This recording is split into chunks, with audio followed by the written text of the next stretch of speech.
Bang, nak daging salai masak lemak? Boleh? Satu mangkuk Satu mangkuk. Satu mangkuk RM22 Ya betul, RM22. Okey. Oh. Cantiknya warna dia. Pekat. Ini untuk 2 ke 3 orang makan lah. 2 ke 3 orang Ini dari Negeri Sembilan Ya, tampil Negeri Sembilan. Okey. Okey, daging salai. Nasi pun sedu jugalah. Ini pun satu mangkuk juga. Yang ni satu mangkuk 18. 18. Okey, itik salai pun signature. Nak try jugalah. Ni signature kita juga. Antara best seller. 1.15. Weekend ada special apa bang? Okey, untuk minggu ni kita ada udang galah. Udang galah. Udang galah masak. Oi, besar. Besar.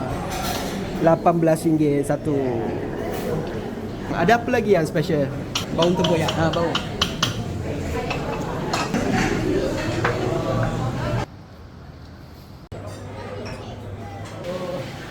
Okey, saya recommend Kailan. Ni antara kita punya best seller juga.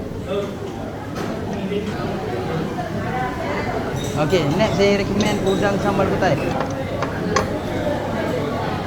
Ikan perkasa. Telur mata, and then kita ambil telur masin.